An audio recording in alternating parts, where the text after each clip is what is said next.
Não há dúvida de que os problemas psicológicos e emocionais, mesmo a angústia mental severa, podem afetar quase todas as pessoas. Mas será que isso significa que somos todos insanos?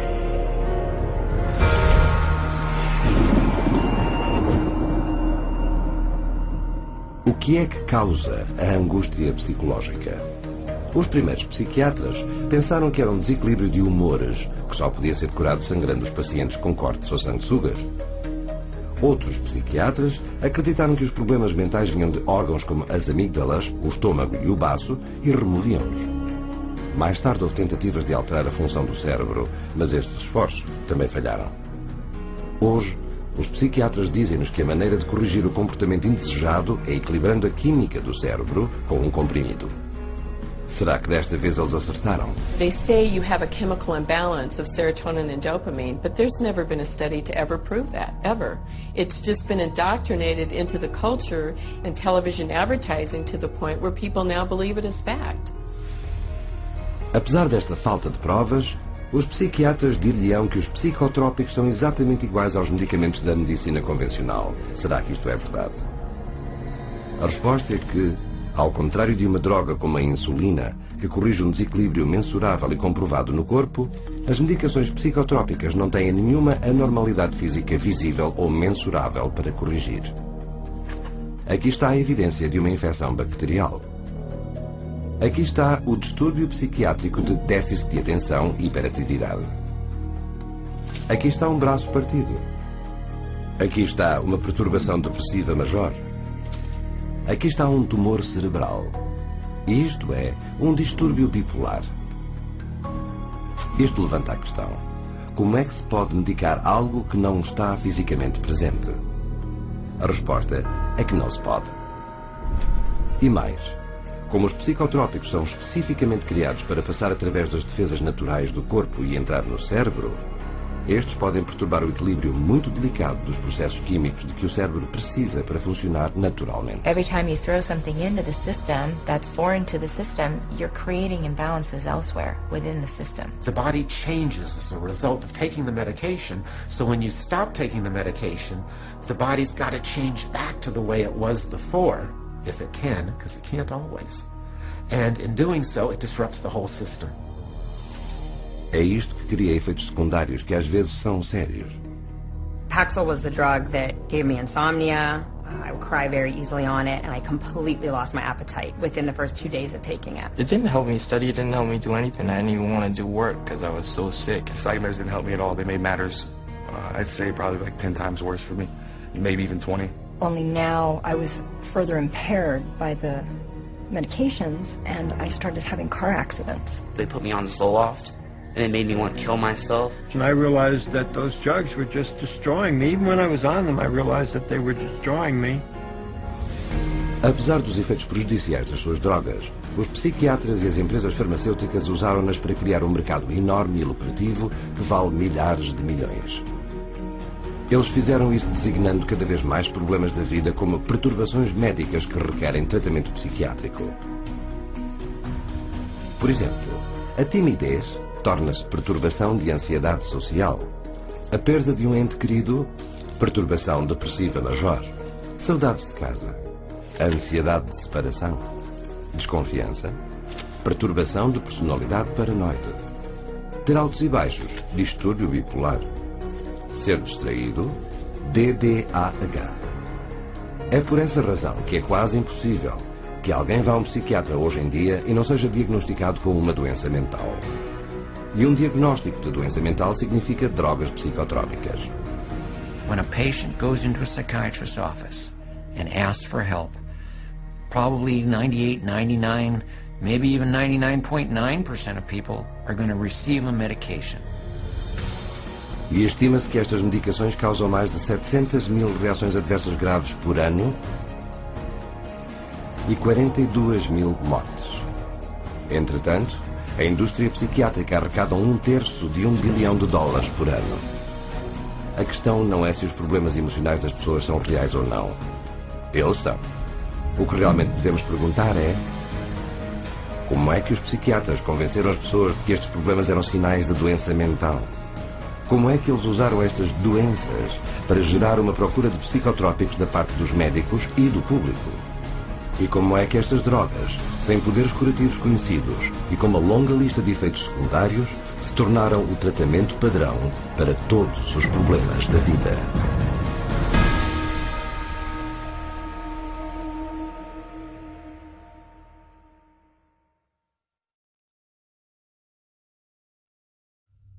Os psiquiatras afirmam que fizeram muitos progressos no campo da saúde mental durante o último século e meio.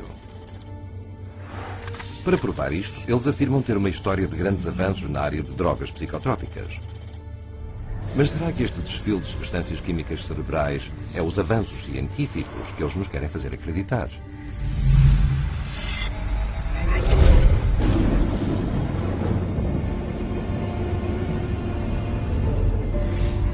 A psiquiatria institucional moderna tem dependido das drogas psicotrópicas desde os seus primórdios nos manicômios do século XIX.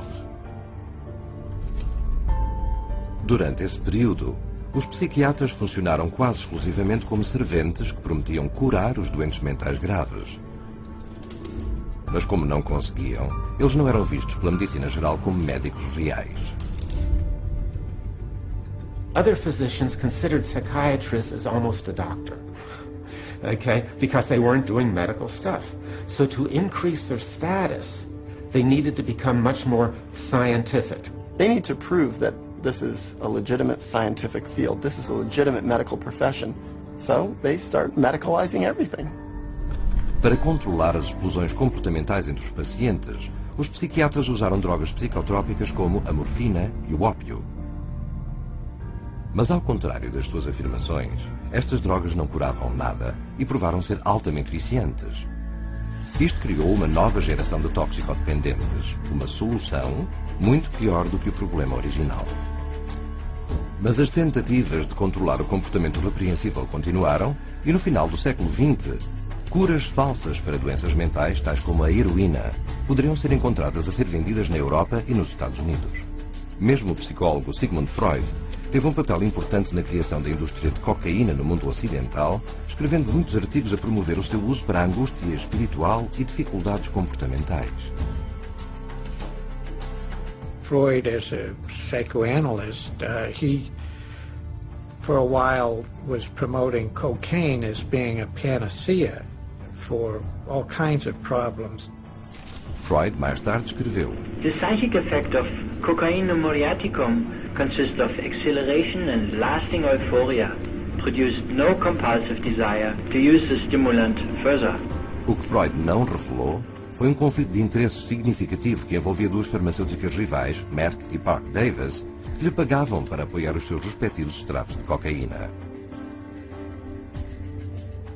A primeira campanha de marketing de drogas psicotrópicas de Sigmund Freud ajudou a criar uma grande epidemia de cocaína em toda a Europa no final do século. Obviamente, outra pílula de felicidade teria de ser encontrada. Não levaria muito tempo. Os psiquiatras, na primeira metade do século XX, viraram-se para as anfetaminas. Como antes, a propaganda decaiu perante a prova inevitável de que as drogas não só eram ineficazes, mas altamente tóxicas e viciantes. Cada moda seguiu o mesmo padrão. Primeiro, a droga seria aclamada como um avanço médico para problemas mentais. Depois começariam a aparecer cada vez mais notícias sobre os efeitos secundários graves das drogas. Finalmente, após anos de negação, quando os psiquiatras e as empresas farmacêuticas já não podiam negar mais os perigos da droga, eles abandonavam-na em favor da sua próxima droga milagrosa. Embora nenhuma das suas terapias de drogas provassem curar alguma coisa, os psiquiatras continuaram sua busca de uma bala mágica que, supunham eles, curaria tudo. E em 1954, o seu sonho, pensaram eles, foi realizado com a introdução da primeira droga milagrosa da psiquiatria, clorpromazina, mais conhecida como Thorazine. Originalmente concebida e testada como um corante sintético, depois como um antiparasita para porcos, descobriu-se acidentalmente que a Thorazine bloqueia os controles motores humanos. Um dos primeiros artigos a promover o seu uso psiquiátrico declarava: a meta é produzir um estado de retardamento motor, indiferença emocional e sonolência.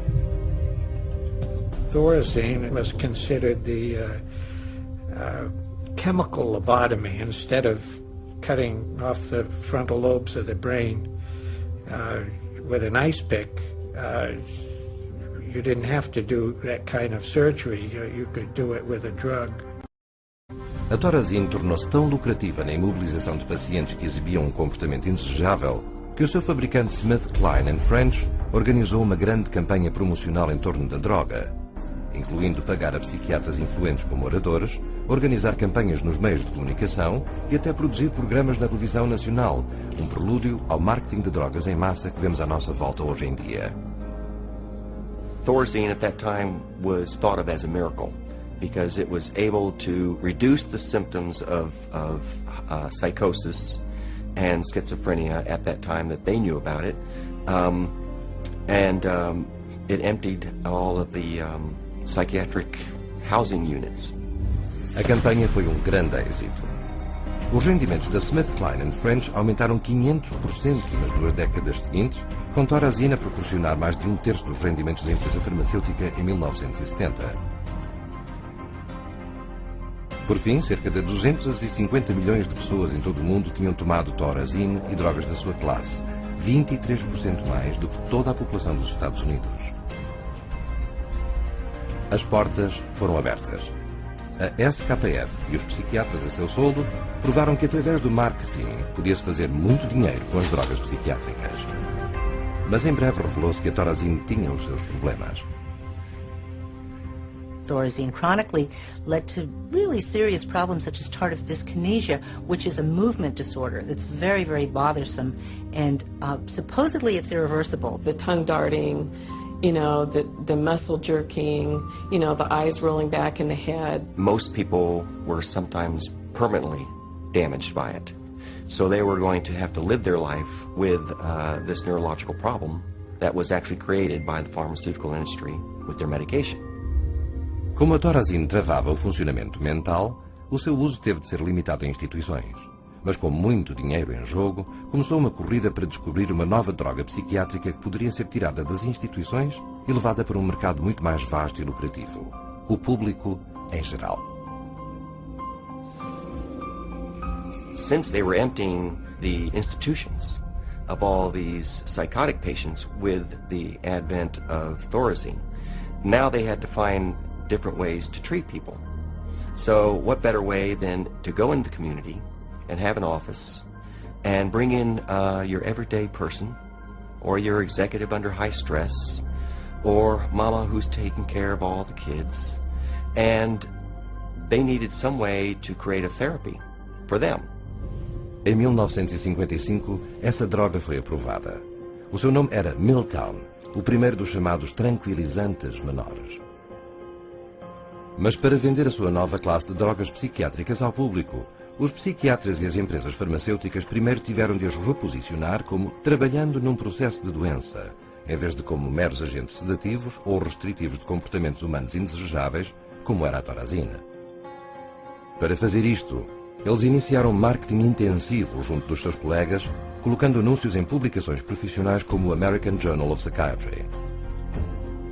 Psiquiatras proeminentes foram então contratados para espalhar a palavra ao resto do campo da medicina. Poucos sabiam que Nathan Kline, um dos mais influentes psiquiatras do seu tempo, era pago pela indústria farmacêutica, quando ele proclamou que tranquilizantes como o Miltown eram tão importantes como a introdução da energia atómica, se não mais.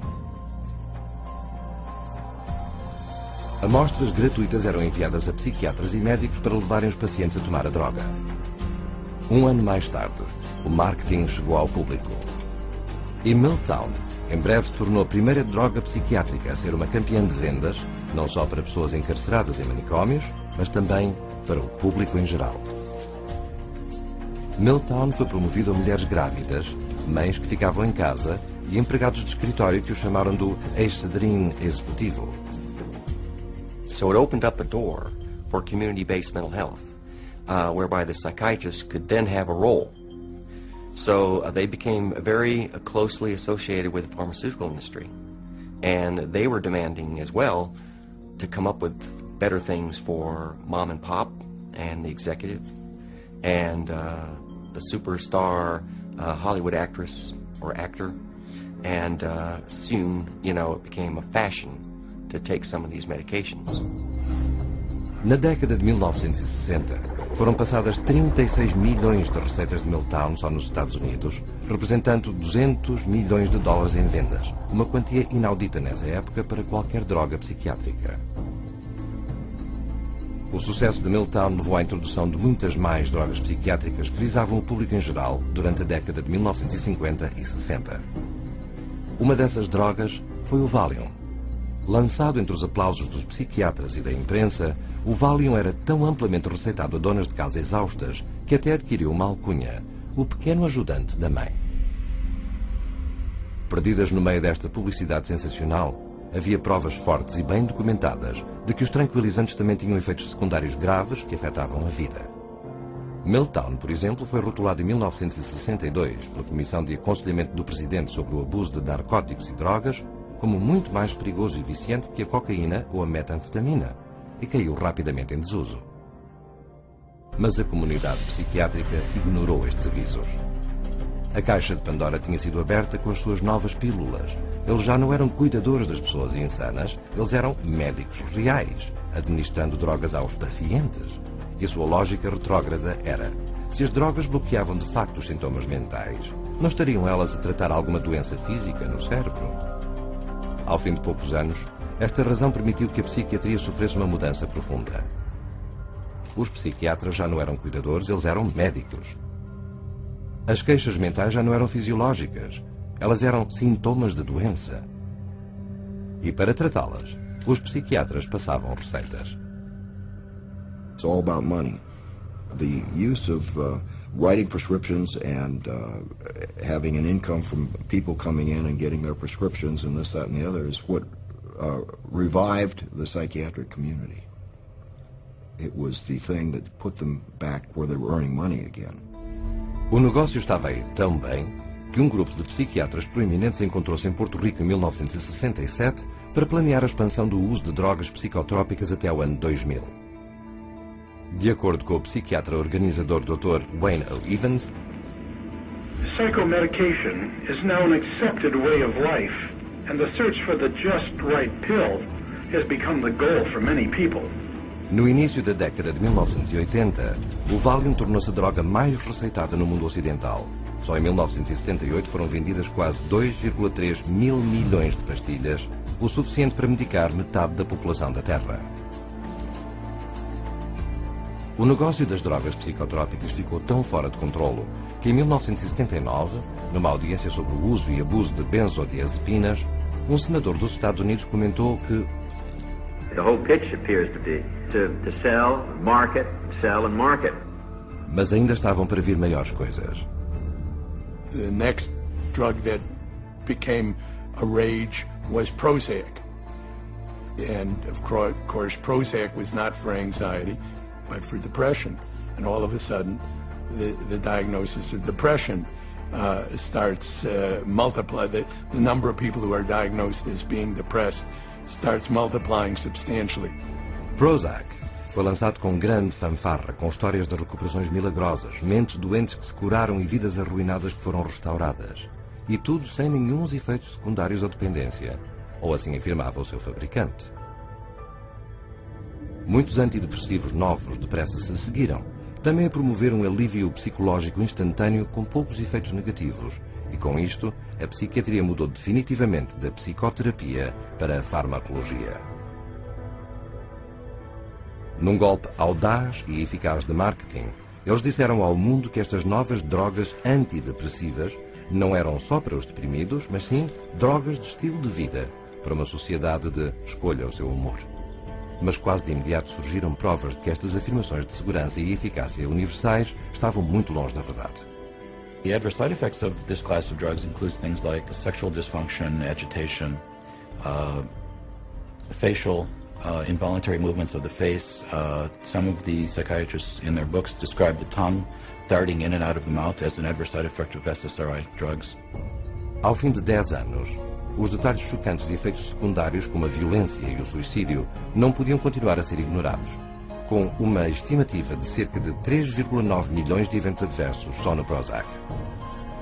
foram emitidos avisos de rótulos negros, alertando o público para os riscos significativos de violência e suicídio, uma vez mais sob grandes protestos de empresas farmacêuticas e da psiquiatria organizada. Mas quando as patentes de antidepressivos expiraram, previsivelmente, os psiquiatras e fabricantes de drogas admitiram a verdade. Mas agora eles afirmam que aqui está um novo avanço científico que irá mudar tudo. Uma nova classe de drogas chamadas o antipsicótico atípico, recentemente aprovada para tratar tanto a esquizofrenia como uma desordem mental obscura chamada desordem bipolar. De repente, o diagnóstico de desordem bipolar tornou-se a moda, com taxas de diagnóstico a aumentar milhares de pontos percentuais numa questão de anos. What is clear is that the patents run out, and the drug companies are always looking to maximize their profits, so they research new drugs, and they can keep them patented for about 17 years and charge monopoly prices, and then when the patent wears off, often the next one comes along. No entanto, pouco depois os antipsicóticos atípicos, como todos os seus predecessores, revelaram ter efeitos secundários nefastos e até mesmo fatais, como a obesidade, diabetes e problemas cardíacos, com uma eficácia questionável e uma dependência quase certa. Pharmaceutical companies are trying to get away from the old style Thorazines and into the new antipsychotics, and we know that they're no better. So today's new and improved antipsychotic is no better than the old Thorazine, which was the miracle drug for psychiatry.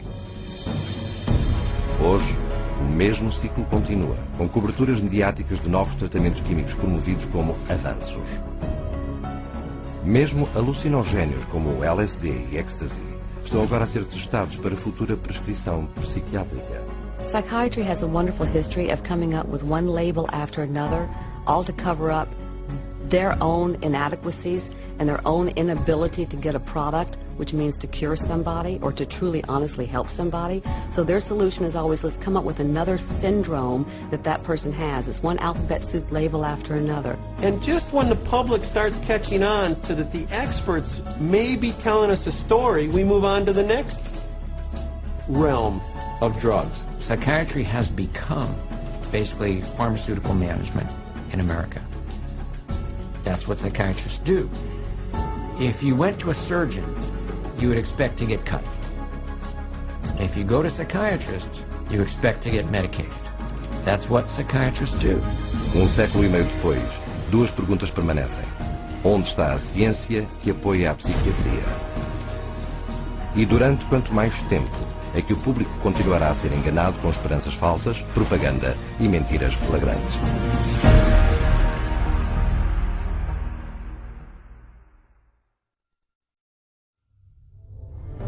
Há muito que os psiquiatras desejavam ser vistos em pé de igualdade com os profissionais da medicina.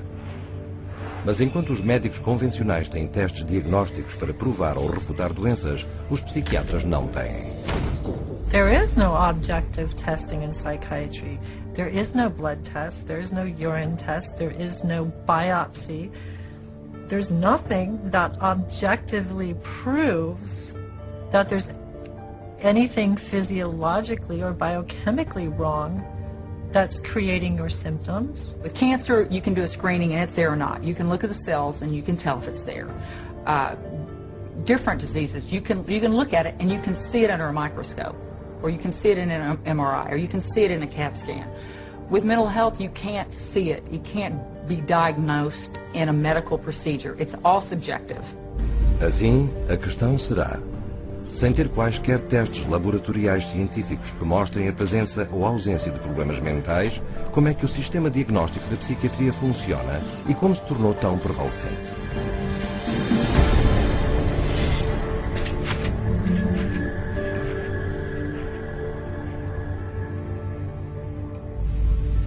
A busca da psiquiatria por bases científicas tem decorrido durante mais de um século. No final do século XIX, o psiquiatra alemão Emil Kraepelin foi o primeiro a tentar classificar problemas mentais como estados de doença médica.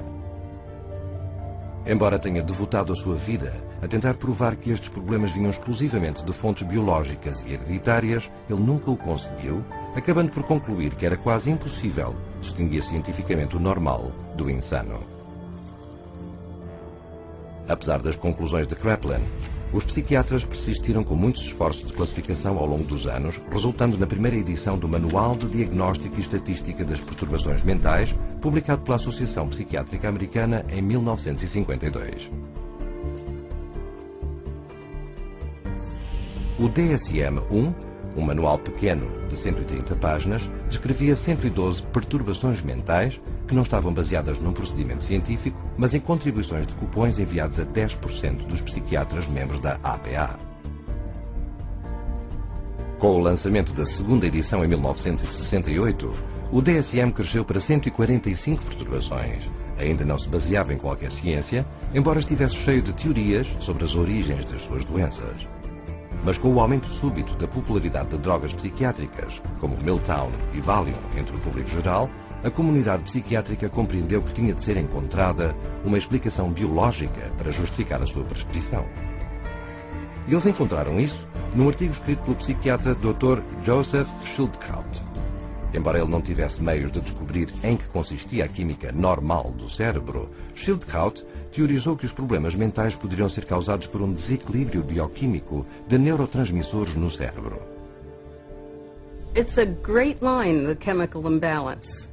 There's no evidence for it. There is no way you can measure or document that such a thing occurs in the first place. There are no lab tests to see what your neurotransmitter levels are or how much you need and how off your balance is. Chemical imbalance sounds good, sounds scientific, but whereas, as we know, there isn't any way to measure what the balance is. There is no identifiable chemical imbalance in the human brain other than the chemical imbalance that comes from putting a medication in that brain. And so we've been sold that there's a chemical imbalance, but there's no science to back that up. Embora Schildkraut nunca fosse capaz de provar a sua teoria de desequilíbrio químico, já era demasiado tarde. A comunidade psiquiátrica já tinha adotado a teoria como uma explicação médica plausível para as perturbações mentais listadas no DSM. Mas sem um teste que confirmasse um desequilíbrio químico, os psiquiatras ainda eram atormentados por uma inconsistência severa de diagnóstico. Além disso, os psiquiatras eram muitas vezes incapazes de distinguir o são do insano. Este ponto tornou-se claro em 1972, na famosa experiência da Rosenhan, em que um total de 8 voluntários perfeitamente saudáveis apresentou-se numa instituição mental, afirmando ouvir vozes nas suas cabeças que apenas diziam as palavras vazio, oco ou tum. Nenhum dos outros sintomas psiquiátricos foram declarados. O resultado, cada um dos voluntários, incluindo o Dr. David Rosenhan, foi imediatamente internado na instituição. The moment we were admitted to the hospital, we abandoned our symptom, and we behaved the way we usually behave. The question was, would anyone detect that we were sane? The answer was, no. No one ever did. Todos, exceto um, foram diagnosticados como esquizofrénicos. Eles só receberam alta depois de admitirem que eram de facto mentalmente doentes e em remissão. Depois de tomar conhecimento da experiência, a comunidade psiquiátrica ficou furiosa. Um hospital desafiou Rosenhan a enviar-lhe mais voluntários, prometendo apanhar cada um dos pacientes falsos. 3 meses mais tarde, eles anunciaram orgulhosamente que de 193 pacientes que se apresentaram, eles tinham recusado mais de 41 que fingiam uma doença mental e considerado outros 42 suspeitos. O problema era que o Dr. Rosenhan não lhes tinha enviado uma única pessoa. 70 anos mais tarde, a conclusão de Emil Kraepelin de que a psiquiatria não conseguia distinguir a sanidade da insanidade tinha-se mais uma vez provado correta. No seu estudo, Rosenhan concluiu: qualquer processo diagnóstico que tenda demasiado facilmente para tantos erros deste tipo não pode ser muito fiável. Não foi apenas o embaraço da experiência da Rosenhan que levou a liderança da psiquiatria a tomar uma nova abordagem ao diagnóstico. Com a rápida expansão do negócio das drogas psicotrópicas, a psiquiatria sofreu uma mudança radical na maneira como promovia a doença mental. A terceira edição do DSM, dirigida pelo psiquiatra Dr. Robert Spitzer, tomou uma abordagem decididamente biológica baseada no cérebro. Ao contrário dos seus predecessores, o DSM-3, proposto, assumiu que os problemas mentais derivavam de anormalidades físicas do cérebro. E em vez de descrever possíveis causas psicológicas para perturbação mental, o DSM-3 iria simplesmente oferecer aos clínicos listas de sintomas. Contudo, estas descrições eram suficientemente gerais para se aplicarem a qualquer pessoa em qualquer altura da vida. Sem qualquer ciência para as apoiar, estas novas perturbações propostas e as suas listas de verificação foram sujeitas a negociação intensa, compromissos, alterações e debates acesos. O psiquiatra David Schaffer, que participou na conferência do DSM-3, observou: People would shout out their opinions from all sides of the room, and whoever shouted loudest tended to be heard. My own impression is, coming straight from England, was it was more like a tobacco auction than a sort of conference. Many committees are established to determine what should and shouldn't go into the DSM, the current revision. And a lot of the committee activity is based upon, could be personal bias, political pressure, the trend that may be in vogue then, and other things that are non-medical. Well, in the DSM, I mean, they vote in diseases. I mean, they get together, the panel of psychiatrists look and decide, is this a disease or is this not a disease? How many of you agree this should be a disease? They have a show of hands. They set you up 20 people in the room, 12 vote for it, 8 vote against it. Bingo. They have a disease. Tell me that that's science. Psicólogo disse que durante as discussões dos critérios propostos para a personalidade masoquista, a esposa de Spitzer protestou sobre um sintoma da perturbação, a que Spitzer respondeu: está bem, tirou. Científica ou não, assim que uma perturbação é votada para ser incluída no DSM, é muito difícil de tirar. No entanto, em ocasiões raras, isto também já ocorreu. Homossexualidade, uma doença mental segundo o DSM-1 e 2. Depois de ativistas homossexuais se manifestarem na sua convenção de 1973, a Associação Psiquiátrica Americana cedeu à pressão política e decidiu, por envio de cupão aos seus membros psiquiatras, removê-la da edição seguinte do DSM. What happened? It wasn't like, there's some objective evidence that at one point it was a disease and we cured the disease and that's a lifestyle choice. No, it was cultural. We became more liberal in this country and decided, okay, it's fine. Whereas, 50, 100 years ago, it wasn't fine, there's a problem. That's not medicine. That's something else. E os psiquiatras que escreveram o DSM-3 sabiam-no. Como Robert Spitzer iria admitir à BBC muitos anos mais tarde, what happened is that we made estimates of prevalence of mental disorders totally descriptively, without considering that many of these conditions might be normal reactions, which are not really disorders. That's the problem. Mas em vez de aprender com os seus erros, a Associação Psiquiátrica Americana publicou o DSM-4 em 1994. Este era ainda maior, com 374 diagnósticos diferentes. Entre as suas 886 páginas, a nova edição triplicou o número de doenças mentais listadas no DSM-1. Esta rápida expansão no número de diagnósticos psiquiátricos poderá não ajudar o paciente, mas beneficia muitos outros. Assim que um diagnóstico seja criado, este entra no currículo profissional, surgem especialistas para o tratar, são organizadas conferências sobre este, surgem pesquisas e publicações que o abordam, os psiquiatras formulam os sintomas dos seus pacientes para corresponderem a este e são-lhes receitadas drogas. Em resumo, o DSM já não era um manual, mas uma grande indústria. The DSM, although it is our Bible, it becomes the Bible and it becomes tantamount to, the tablet coming down from Mount Sinai, not just for psychiatry and psychology, but for insurance companies, for the legal profession. It comes into play as far as sentencing. It comes into play as far as custody decisions. So non-scientific information is used to make some radical, life-altering or life-ending decisions. O perigo de todas estas doenças psiquiátricas é que qualquer pessoa na Terra, hoje em dia, pode ser rotulada como tendo uma doença mental. Usando o DSM, os psiquiatras na Universidade de Harvard declararam que metade de todas as pessoas na Terra será mentalmente doente na sua vida.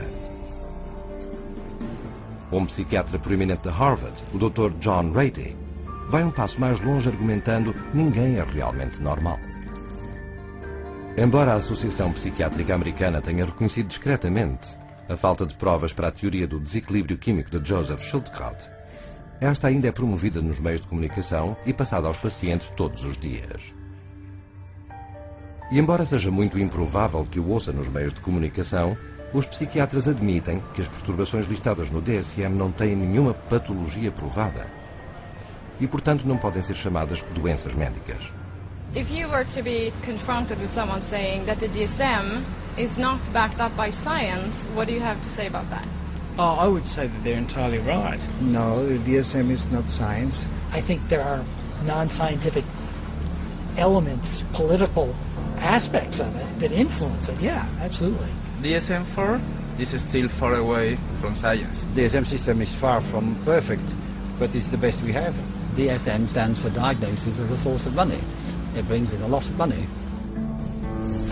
Não obstante, a próxima edição, o DSM-5, está nos estágios de planificação e deverá ser publicado em 2012. E desta vez, a negociação para as próximas doenças psiquiátricas está a ser realizada em segredo. Mas nós sabemos de algumas novas perturbações sob consideração. Uma é a perturbação de dependência da internet, originalmente apresentada como uma piada no artigo do New Yorker em 1997. Não obstante, é agora afirmado que 25 milhões de pessoas poderão qualificar-se como surfistas compulsivos. Outras perturbações contempladas para o DSM-5 incluem a perturbação de compras compulsivas, ataques de empanturrar-se, perturbação de apatia, síndrome de alienação parental, perturbação relacional, perturbação explosiva intermitente, ira do condutor. São todas categorias de doenças potenciais com drogas psicotrópicas que aguardam ser atribuídas a estas. De acordo com a APA, 19 dos 27 psiquiatras no painel, que decide quais as doenças a incluir na próxima edição do DSM, têm laços financeiros com empresas farmacêuticas. A situação tornou-se tão má que o arquiteto do DSM-3, Robert Spitzer, e o editor do DSM-4, Alan Francis, tornaram isto público avisando: a APA poderá ser acusada de um conflito de interesses ao modelar o DSM-5 para criar novos pacientes para psiquiatras e novos clientes para empresas farmacêuticas. Mas a comunidade psiquiátrica decidiu não comentar esta questão, e por uma boa razão. Hoje, as drogas psiquiátricas trazem mais de 80 mil milhões de dólares por ano às empresas farmacêuticas. E com cada nova edição do DSM, os diagnósticos não só se expandiram em número, mas lançaram uma rede maior para abranger segmentos populacionais como os idosos, os militares, mulheres grávidas e até mesmo as crianças. In my training, when I first started this, they told us that they would not give a bipolar diagnosis for a child under 18. These days, I see children diagnosed with bipolar disorder at 5 and 6 years old.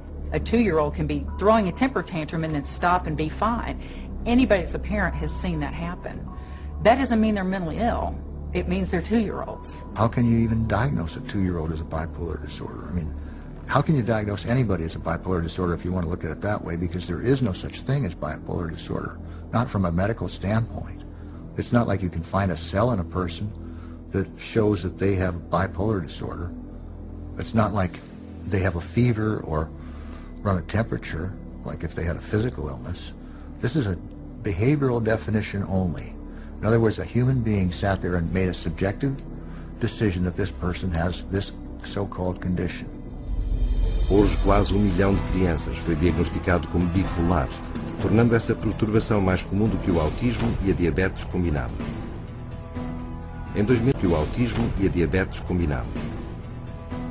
Em 2007, 500 mil crianças e adolescentes tomaram pelo menos uma receita de antipsicóticos, incluindo 20 mil com menos de 6 anos.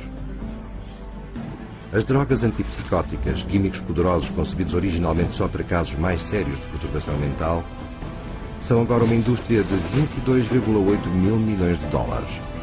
If you spent days reading the newest DSM, you would be able to diagnose every human being that you ever saw. And with the diagnosis comes a treatment. DSM most definitely helps in the prescribing of drugs. It legitimizes the process of pulling out the prescription pad. Because here is this disease entity. The disease entity is addressed with this medication. And the DSM is in the service of making things reductionist into very simple, simplistic ways of looking at things. That makes it easier for the pharmaceutical company to create a medication for. The only thing that we've left out of that equation is the person. E a pessoa comum ignora completamente que os diagnósticos psiquiátricos não são médicos, mas apenas comportamentos votados. O que nos leva a outra questão. Como é que os psiquiatras tomam estas perturbações inventadas e levam as pessoas a acreditar que as têm?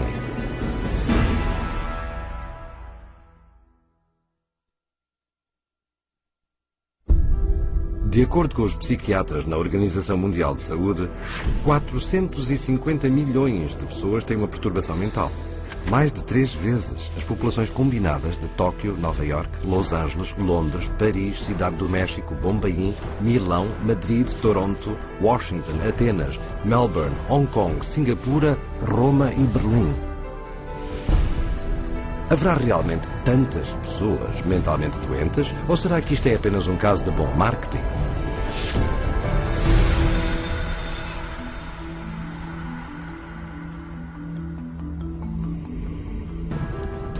No princípio de 1999, os Estados Unidos foram confrontados com notícias de uma nova epidemia assustadora. Você cora, sua, treme, até tem dificuldade em respirar, diziam os cartazes, com um slogan: imagine ser alérgico a pessoas. A doença era perturbação de ansiedade social e afirmou-se que afeta 13,3% da população. E para mais informação, os leitores eram instruídos a contactar um grupo chamado a Coligação para a Perturbação de Ansiedade Social. Aquilo que nunca foi dito ao público é que tanto a coligação como a campanha foram criadas por uma agência de relações públicas e financiadas por uma empresa farmacêutica. Mais tarde, nesse mesmo ano, enquanto a campanha levava milhões de pessoas a tomar consciência desta doença previamente desconhecida, o antidepressivo Paxil tornou-se a primeira droga aprovada pela FDA para tratamento da perturbação de ansiedade social. Psiquiatras como Jack Gorman, da Universidade de Colômbia, e Murray Stein, da Universidade da Califórnia em San Diego, foram contratados como testas de ferro psiquiátricos para a campanha do Paxil. E no espaço de 3 anos, o Paxil passou do 3º para o 1º lugar na sua classe de drogas.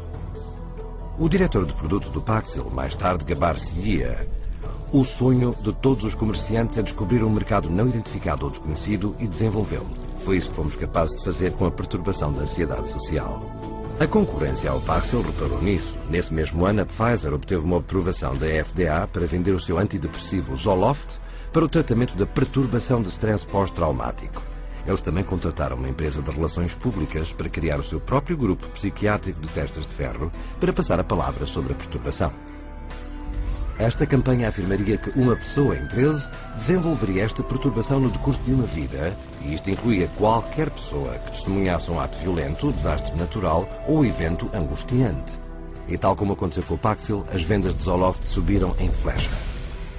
For the psychiatric drugs, the goal is to have as many people on them as possible. So the way to do that is to convince normal people that they have some defect or mental disease or condition that requires treatment. So I mean that's the way they do it. They hire these big marketing companies that come up with these campaigns. We're going to tell you about your disease so that you can lead a happier, healthier life. Oh, and by the way, we have a drug too that helps to treat this disease. Esta prática de vender doenças é conhecida como tráfico de doenças, uma expressão definida pela jornalista Lynn Payer como tentar convencer pessoas saudáveis de que elas estão doentes ou pessoas ligeiramente doentes de que elas estão muito doentes. Em Madison Avenue, o tráfico de doenças é feito através de uma estratégia conhecida como condição de marca, na qual as doenças mentais são vendidas como se fossem carros, cerveja ou detergente para a roupa. E de acordo com o principal guru de marcas em Nova York, Vince Parry, nenhuma categoria terapêutica aceita melhor a condição de marca do que o campo da ansiedade e depressão, onde a doença raramente é baseada em sintomas físicos mensuráveis e, por conseguinte, está aberta à definição conceptual. Parry depois sugere aos executivos 3 estratégias principais para o que ele chama fomentar a criação de doenças psiquiátricas. A primeira é elevar a importância de uma condição ou levar o público a acreditar que um problema mental menor ou temporário é muito pior do que é e está muito mais generalizado do que realmente está. Antes da introdução de antidepressivos SSRI, era considerado, mesmo por psiquiatras, que a depressão afetava apenas 100 pessoas em cada milhão. Desde então, as estimativas subiram até 100 mil casos por milhão, um aumento de 1000 vezes. O resultado é cerca de 10% dos americanos, uns 27 milhões de pessoas, atualmente a tomar antidepressivos, 2 vezes mais do que há 9 anos.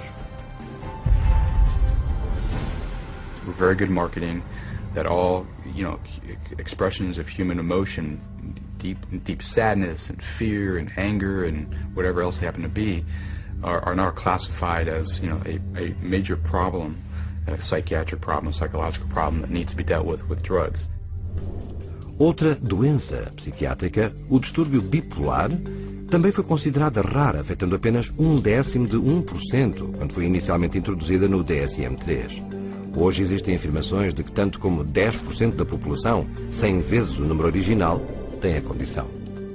O distúrbio bipolar pediátrico nem sequer estava listado na DSM quando o psiquiatra de Harvard, Dr. Joseph Biederman, começou a publicar estudos afirmando que as mudanças bruscas de humor nas crianças não eram comportamentos normais, mas na realidade doenças mentais. A campanha de vender doenças feita por Biederman funcionou. Só na última década, a taxa de crianças rotuladas como bipolar aumentou 4.000%.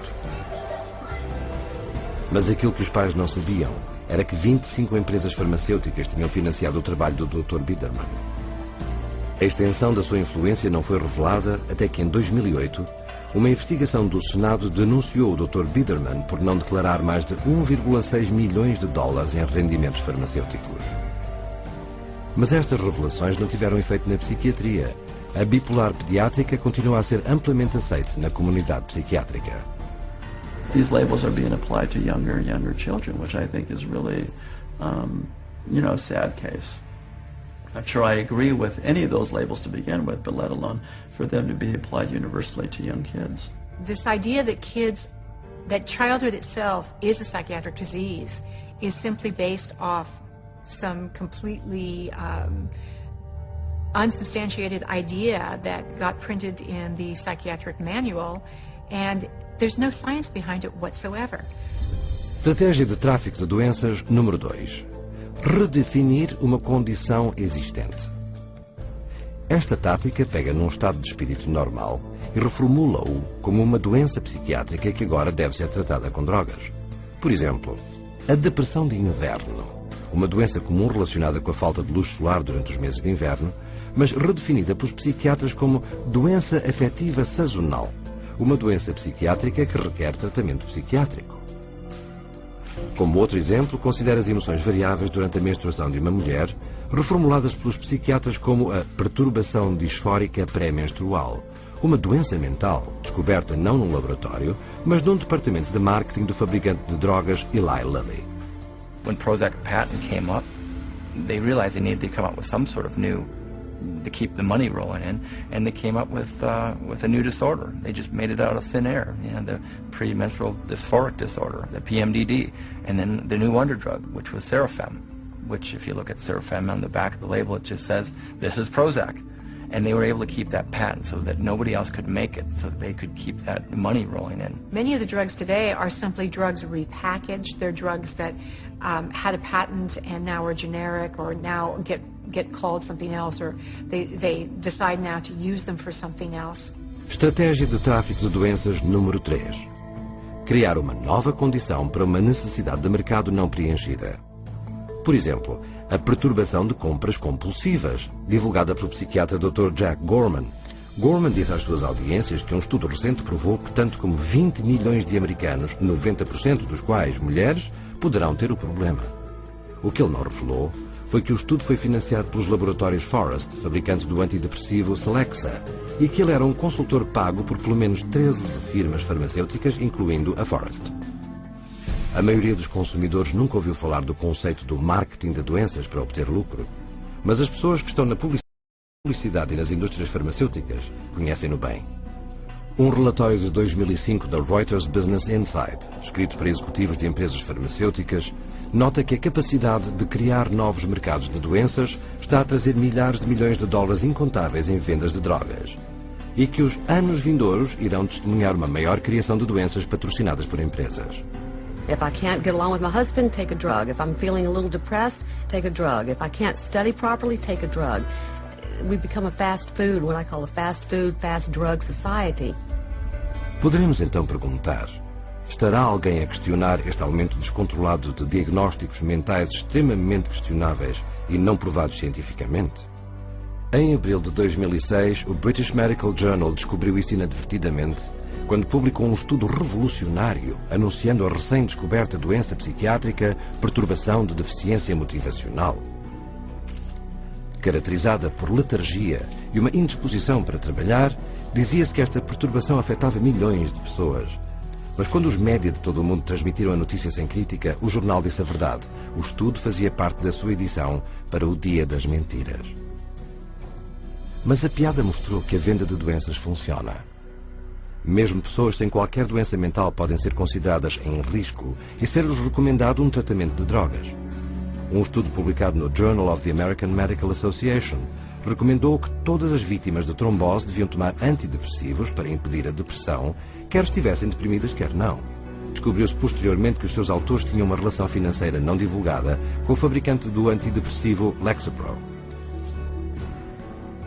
Medicação preventiva é a onda do futuro. Como um perito notou, existe aparentemente uma quantidade ilimitada de dinheiro que pode ser feito com a comercialização de remédios farmacêuticos para doenças e ainda mais com remédios para reduzir os fatores de risco para a doença. And of course, every time they come out with a new mental disorder, then they come out with a new drug to counteract it. At least to me, it seems like nothing more than a marketing ploy. There are certain executives in the pharmaceutical manufacturers that have stated that one day in America, every person will be on drugs, healthy or not.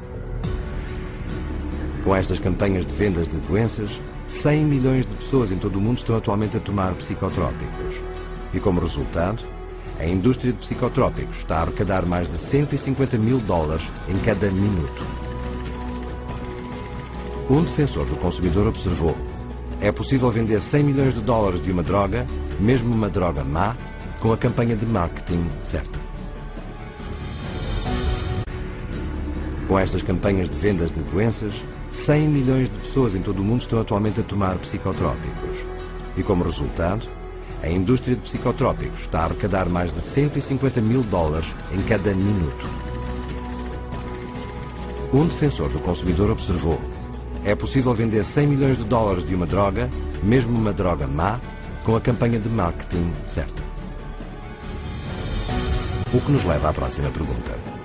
Agora que as campanhas de vendas de doenças estão a criar a ilusão de doenças mentais generalizadas, quão seguras são as drogas que os psiquiatras estão a prescrever para as tratar?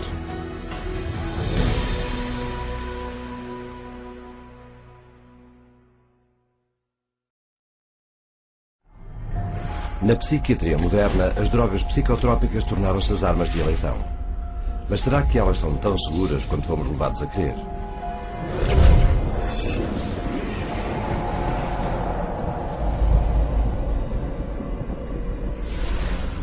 Corpos reguladores internacionais como a Food and Drug Administration nos Estados Unidos da América requerem que todas as drogas provem ser seguras e eficazes antes de poderem ser lançadas. Para conseguir isto, as empresas farmacêuticas têm de realizar ensaios clínicos completos e rigorosos que provem a segurança e eficácia das suas drogas antes da sua comercialização. Pelo menos é isso que devia acontecer. Só que, sob o verniz das relações públicas, as alegações dos psiquiatras e empresas farmacêuticas sobre a segurança das drogas psicotrópicas estão longe da verdade, e há muitas razões para isso. Para começar, os testes de segurança das drogas são feitos predominantemente por empresas farmacêuticas, não por órgãos governamentais ou laboratórios independentes. o que gera um conflito de interesses óbvio. They pay for it, they bring in the researchers, they have every opportunity to skew the research, to manipulate it, to produce exactly what they want it to produce. O primeiro passo para apresentar um pedido de aprovação de uma droga psicotrópica é encontrar uma perturbação no Manual de Diagnóstico e Estatística da Psiquiatria e anexá-lo à droga. Depois começam os ensaios clínicos, primeiro em animais, depois em humanos. Se a droga chegar a ser testada em humanos, os ensaios clínicos depois têm 4 fases. Na fase 1, esta é testada no número muito pequeno de voluntários que são usualmente jovens saudáveis, para determinar se a droga não é demasiado tóxica e quais são os seus efeitos secundários. And the studies that are done have young men or women that have very little body fat and are healthy in their 20s. They don't test these drugs on elderly people that have a huge amount of body fat or different proportion of body fat, and they hold the reaction of their drugs is totally different, but they don't ever consider that.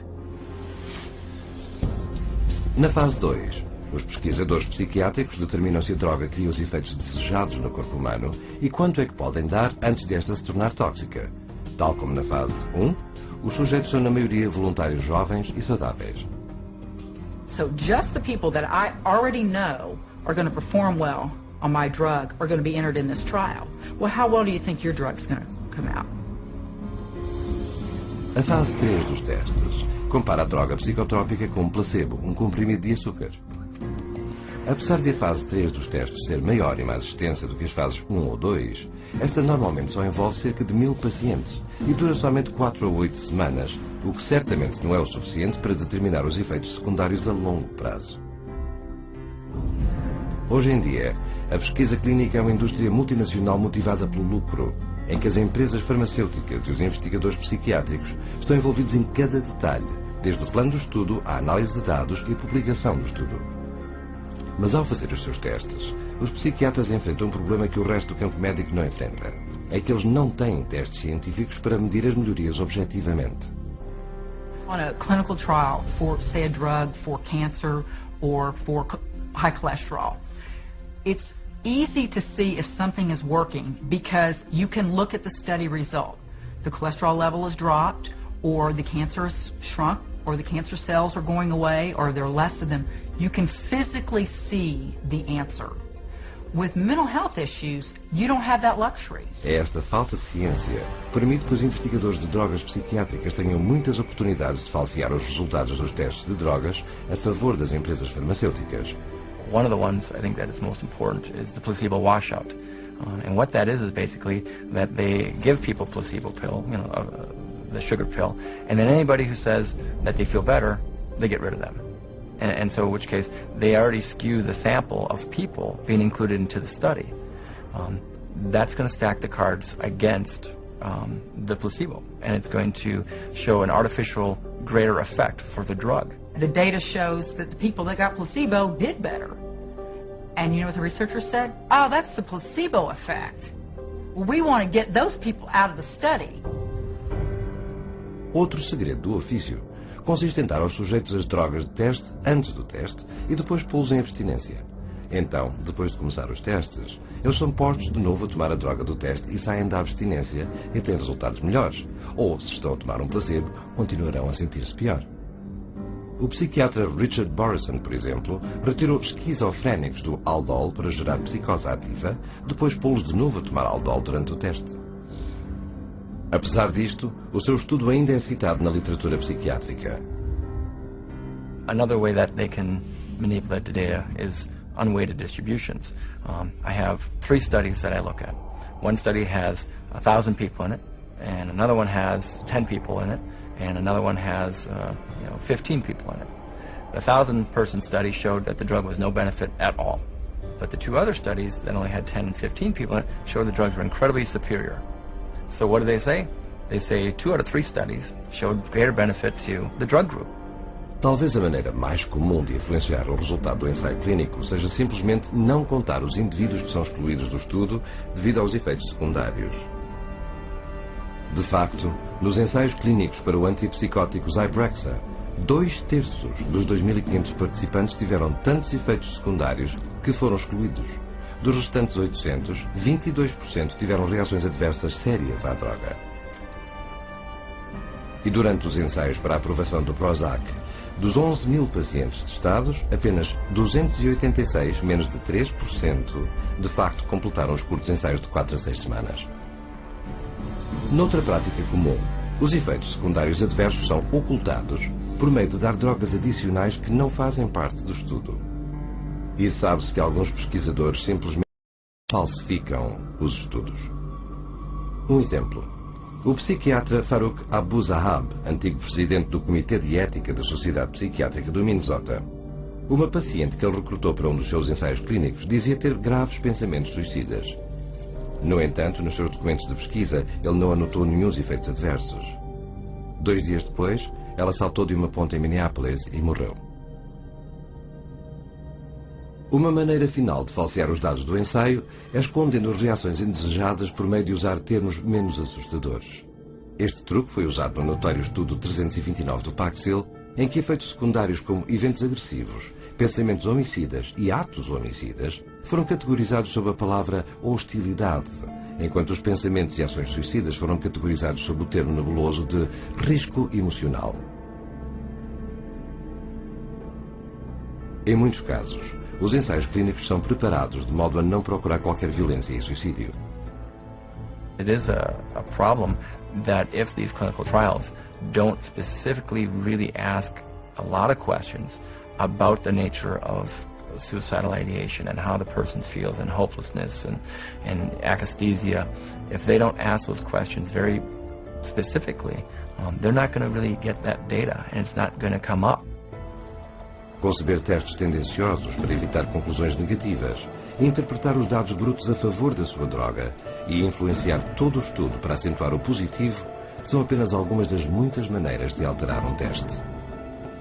Foi esta verdadeira tempestade de desonestidade intelectual que levou um perito em drogas a concluir que é possível provar que a maior parte das conclusões de pesquisa alegadas são falsas.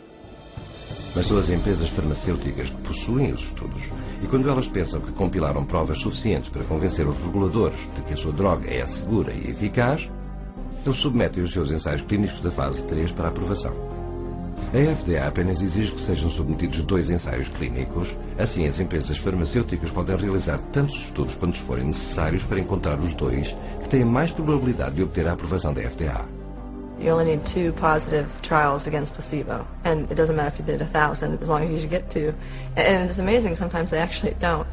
They might pool data from another couple of clinical trials in order to get that approved. They don't need to report all their data. They don't need to report all the trials that they do. They only need to report the ones that they want. They can handpick whichever one they want, and then submit just those couple to the FDA.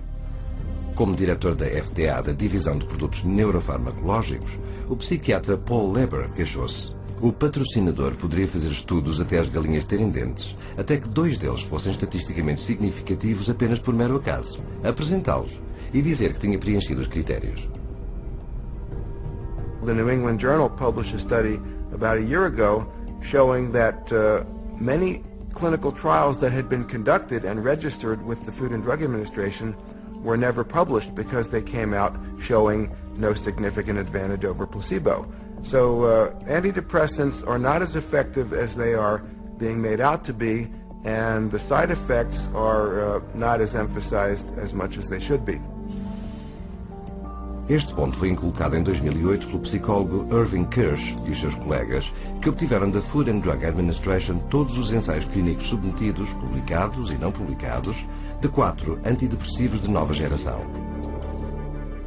Os resultados foram tanto alarmantes como esclarecedores. Nas palavras de Kirsch, as medicações antidepressivas apenas comunicaram benefícios modestos em relação ao tratamento com placebo, e quando os dados de ensaios inéditos são incluídos, os benefícios caem abaixo dos critérios aceitos como clinicamente significativos. Além disto, desde então foram descobertos volumes inteiros de efeitos associados a estes antidepressivos, incluindo homicídio, suicídio e assassínio em massa. People really don't realize that from the beginning there's been a question of how marginally efficacious these drugs really are apart from placebo. And yet we have horrific side effects. Combine the two, and where's your risk to benefit ratio? It's down the toilet. Mas os psiquiatras desprezaram o estudo de Gersh, porque as drogas psicotrópicas são um grande negócio e os ensaios clínicos são uma grande parte desse negócio. Vejam, por exemplo, Martin Keller, antigo presidente do Departamento de Psiquiatria da Universidade de Brown, autor principal do chamado estudo Paxil 329. Este ensaio clínico, que testou o antidepressivo Paxil em centenas de crianças, mostrou que a droga foi geralmente bem tolerada e eficaz, o que em termos científicos é um grande elogio. E a lista de coautores do estudo, 22 dos mais proeminentes líderes de opinião-chave da psiquiatria.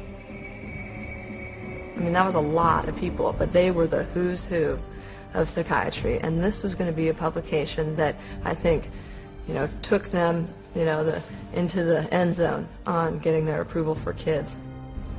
Com a bênção da FDA, o Paxil tornou-se um grande êxito no mercado de crianças e adolescentes, com vendas de 55 milhões de dólares em 2002. Foi só quando o gabinete do Procurador-Geral do Estado de Nova Iorque moveu uma ação judicial em 2004 é que a verdade finalmente surgiu. Os dados brutos não só mostraram que o Paxil não era mais eficaz do que o placebo, mas também que os jovens pacientes que tomavam Paxil tinham 6 vezes mais propensão para pensamentos suicidas. Na verdade, estes dados também revelaram que 11 das 93 crianças do estudo desenvolveram efeitos secundários sérios e 7 delas tiveram de ser hospitalizadas. Mas, de acordo com o próprio administrador de Keller, muitas dessas crianças foram retiradas do estudo ou classificadas como não cumpridoras para evitar serem contadas.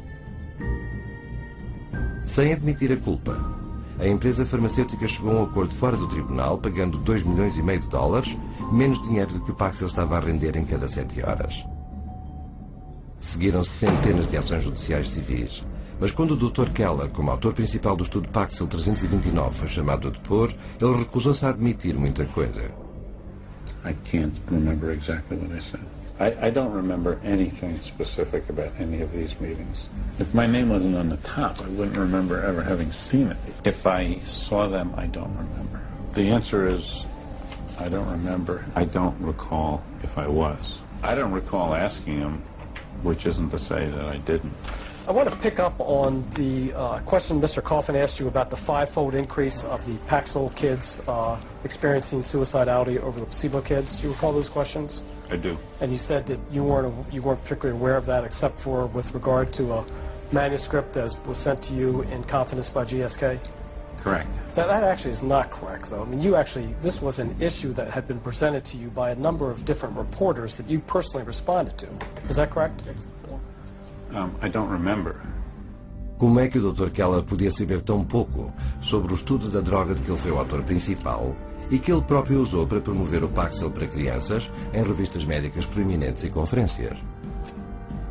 The ultimate publication of Study 329 was ghostwritten by an agency hired by GlaxoSmithKline, and eventually they, after the manuscript was written, they put Martin Keller's name on it as an author. There again, and maybe you can tell me where I can find it in the paper. No, I'm asking you if you were aware. I don't remember the specifics. And then we finally showed him a document from GlaxoSmithKline where GlaxoSmithKline says that the study was entirely flawed. It was a complete failed study, and it certainly didn't show that Paxil was remarkably efficacious for treating children and adolescents in depression. Can you read that into the record, please? Essentially, the study did not really show Paxil was effective in treating adolescent depression, which is not something we want to publicize.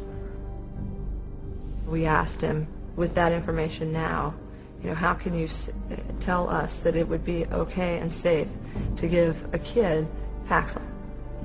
And he couldn't answer the question. He sat back, he put his head in his hands, and for, the longest 2 minutes sat there silent.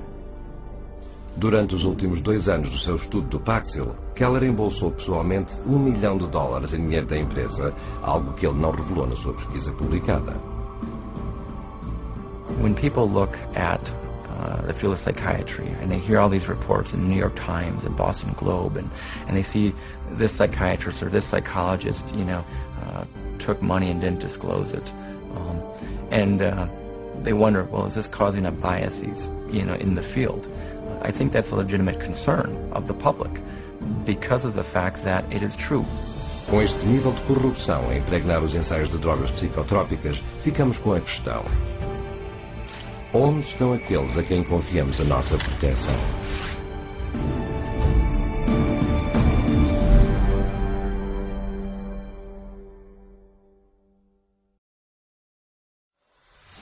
Os reguladores do governo devem velar pelo bem-estar do paciente. Então por que é que há tantos psicotrópicos perigosos a serem permitidos no mercado?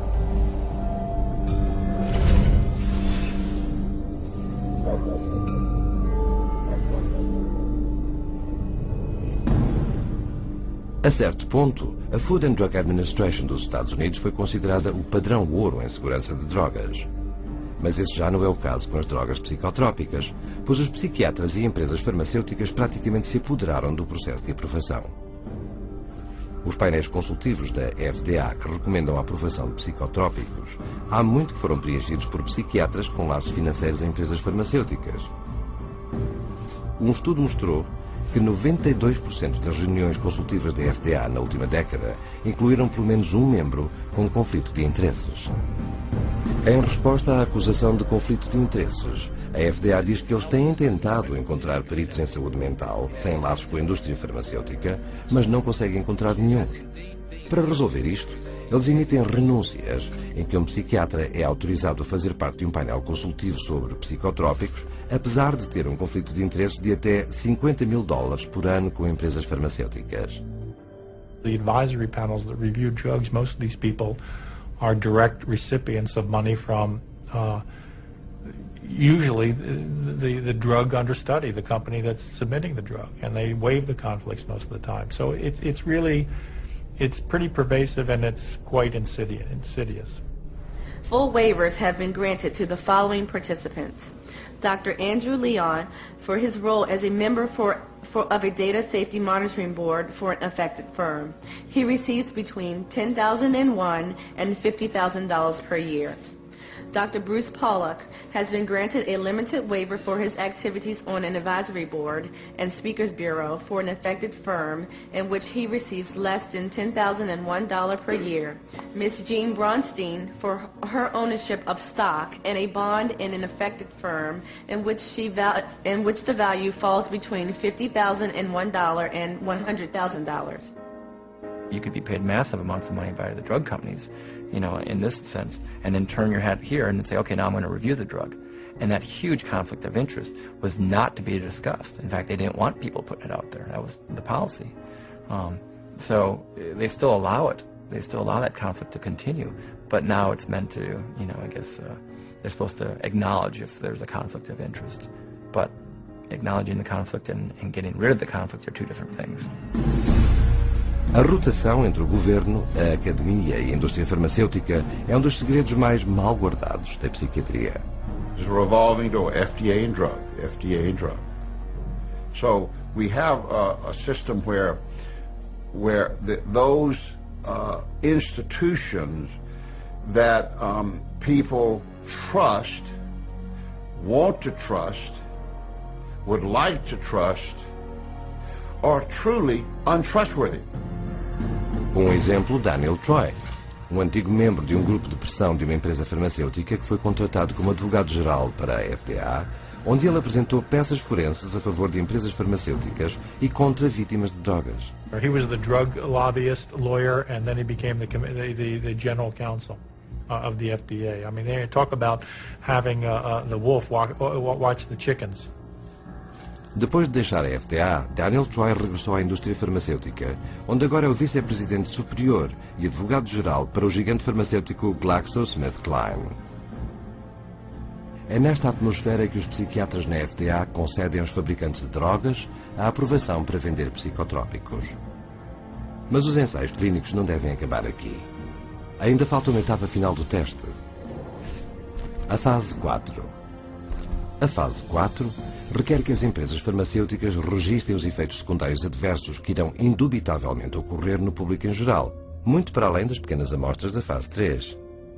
O mero número de efeitos secundários que surgirão nesta fase levou um grupo de defesa a avisar que a maior parte dos problemas de segurança das drogas não aparecerá até que a droga tenha estado no mercado durante pelo menos 7 anos. The meds are not tested long term before they get approval from the FDA. The studies tend to be a matter of weeks or a few months, but nothing looking at over the years. And the data that's coming in now from Europe and also in the United States is that the side effects are deadly. Em vez de cumprirem uma função de segurança como vigilância pós-marketing, os ensaios clínicos da fase 4 estão agora a ser redefinidos como pesquisa pós-marketing e reformulados como um meio de testar psicotrópicos para perturbações mentais adicionais. Considero o Zoloft, aprovado pela FDA em 1991 para tratar a depressão acentuada. Desde então, este também foi aprovado para tratar o distúrbio obsessivo-compulsivo, perturbação de stress pós-traumático, transtorno disfórico pré-menstrual, distúrbio de pânico e distúrbio de ansiedade social. Em 2005, o último ano antes de ter perdido a sua patente, o Zoloft rendeu 3,3 mil milhões de dólares. E tal como acontece com outros psicotrópicos, muito desse dinheiro é lucro puro. O fabrico de uma centena de comprimidos de Xanax, por exemplo, custa apenas 2,5 cêntimos, mas o preço de retalho é, em média, 136,79 dólares, um lucro de mais de 500.000%. É por esta razão que as empresas farmacêuticas desfrutam de margens de lucro de cerca de 16%, o triplo da norma da maioria dos negócios. Em 2006, os diretores gerais das 10 principais empresas farmacêuticas receberam uma média de 18 milhões de dólares por ano, quase 400 vezes o rendimento da família média americana. Os investidores também adoram as empresas farmacêuticas que produzem psicotrópicos, uma vez que os psiquiatras nunca as receitam para curar problemas mentais, mas para os gerir, frequentemente durante uma vida inteira. E os clientes vitalícios têm um grande impacto nos resultados financeiros. Como o analista da Bolsa comentou, o primeiro desastre é se matarem as pessoas, o segundo desastre é se as curarem. As ações das empresas farmacêuticas têm sido um dos vencedores mais constantes da Wall Street e são amplamente consideradas um dos investimentos mais lucrativos que se poderiam fazer. Em 2002, o total de lucros das 10 maiores empresas farmacêuticas na revista Fortune 500 excedeu os lucros combinados de outros 490 negócios. E uma baixa nos valores das ações farmacêuticas constituiria perdas importantes para investidores em todo o mundo, e os investimentos têm de ser protegidos. Com tanto dinheiro em jogo, é de admirar que nunca se diga aos acionistas a verdade sobre as drogas em que eles estão a investir. Eles não sabem que a aprovação da FDA não garante a segurança da droga e que os ensaios clínicos que justificam essa aprovação são frequentemente baseados em falsidades e logros. Mas uma vez que a droga esteja aprovada, o próximo desafio é: como é que se convence os médicos que passam as receitas de que estas drogas são realmente seguras, eficazes e têm poucos efeitos secundários, quando os ensaios da própria empresa farmacêutica provam que este não é o caso?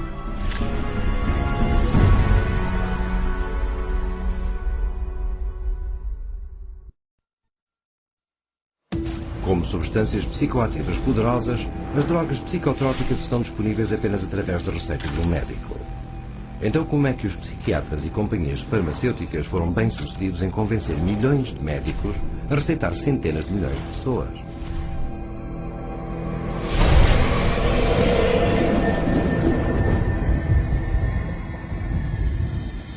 As companhias farmacêuticas estão ansiosas por pôr os seus produtos no mercado assim que possível. Isto é, afinal, um negócio e cada dia pode valer milhões. Para assegurar o público e os médicos gerais que os seus psicotrópicos pouco testados são seguros, as companhias não se poupam a gastos para pôr os psiquiatras por detrás deles e os psiquiatras ficam felizes por receber o dinheiro. It's really quite an interesting marriage that the drug companies have with the medical profession, and psychiatry primarily is a strong arm of that. Esta relação nasce na escola médica. You go to medical school and you learn that drugs are the answer. And then you go into residency and You're told about this whole armamentarium of psychotropic drugs, and if somebody's bipolar, you use this whole group of drugs. If someone's depressed, you use these drugs, and so on. And that is the Bible. And when you're a believer, as psychiatrists are, in the Bible of psychiatry, or in that box called psychiatry, you're not likely to stray unless you begin to think for yourself. E uma vez fora da escola médica, muitos desses psiquiatras crentes são recrutados por companhias farmacêuticas e treinados como oradores. They know then who are the psychiatrists who are most easily influenced, and they can then invest in those doctors, take those doctors to whatever fancy resort to be educated about the latest, newest med, and those people then become the experts. They go and give the talks at the medical dinners, at the fancy restaurants, or at the drug-sponsored symposia at the American Psychiatric Association. They become the teachers in the residency training programs. Uma vez que esses líderes de opinião tenham vendido aos psiquiatras nas suas áreas, eles então passam para médicos de clínica geral para os convencer a receitar drogas psicotrópicas. So you have the psychiatrists coming in now and teaching at an OBGYN convention where they'll give papers there, or they'll designed to address GPs and teach the GPs how to look for and diagnose these diseases and these illnesses. And again, the psychiatrist they're the ones who are going to know. Like in the medical profession, most of the doctors will say, well, these guys are the specialists in the field. I'm going to listen to how they want me to do this so that I can do it in my own practice, and they'll follow that lead and that influence, all funded by the drug companies. A formação dos médicos começa em conferências médicas como estas, onde a educação médica contínua mandatória pelo governo ou cursos de CME são ensinados. I'm required once a year to have so many units of postgraduate training, and so I have to go to get my hours by approved training centers that the state recognizes, and those approved training centers are run by the drug companies. Mas longe de serem educacionais, estas conferências são frequentemente produzidas por firmas de educação médica contratadas por companhias farmacêuticas, e os seus seminários são normalmente conduzidos por psiquiatras pagos por companhias de drogas, que podem pagar mais de $2.500 por uma simples conferência. Most of the continual medical education conferences and courses are sponsored by pharmaceutical companies, and so I can guarantee you they're not going to have doctors talking about the risks of using their medications. O propósito destas conferências é claro.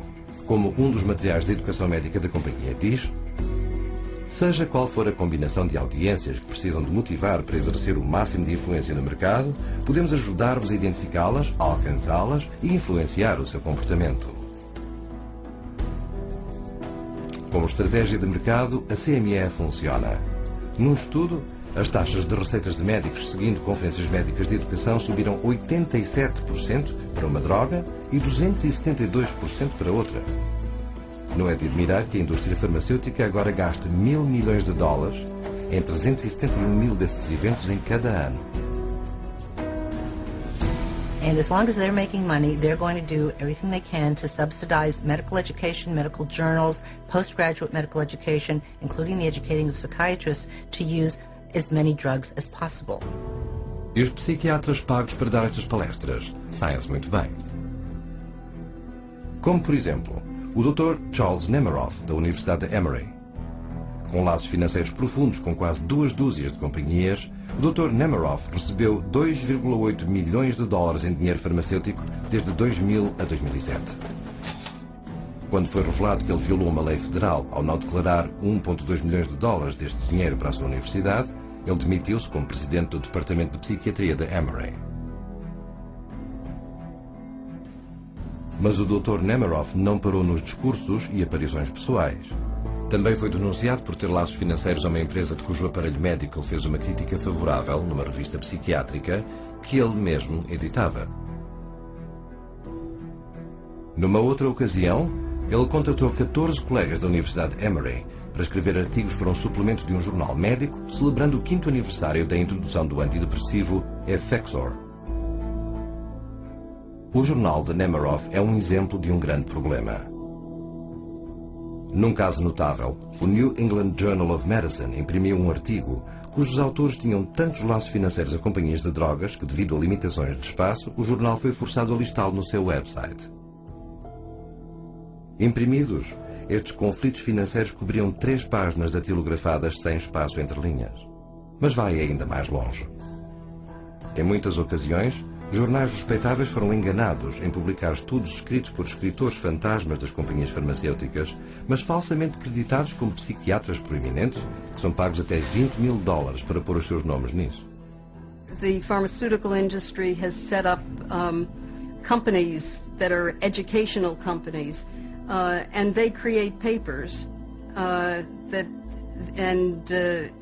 subpoenaed evidence has found these papers where on the top it'll say author ?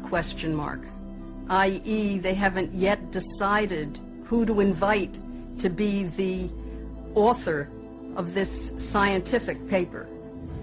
A escrita fantasma é muito comum, tanto como 50% dos artigos de pesquisa psiquiátrica publicados são escritos por escritores fantasmas. Às vezes o psiquiatra pago pôs o seu nome no artigo e nem sequer olhou para ele. Tomem, por exemplo, o psiquiatra Dr. David Danner, que apoiou o Paxil como autor-líder num estudo publicado em 1995 no Journal of European Neuropsychopharmacology, só para admitir mais tarde que ele nunca reviu nenhum dos dados do estudo atual, mas assinou nos sumários em vez disso.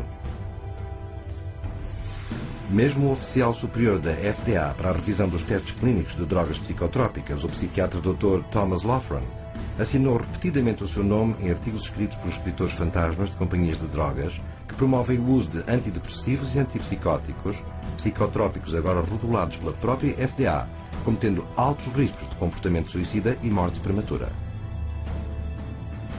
Para além da sua influência considerável sobre os fazedores de políticas da FDA, as companhias de drogas exercem um controle extenso sobre os jornais psiquiátricos por meio de orçamentos substanciais de publicidade.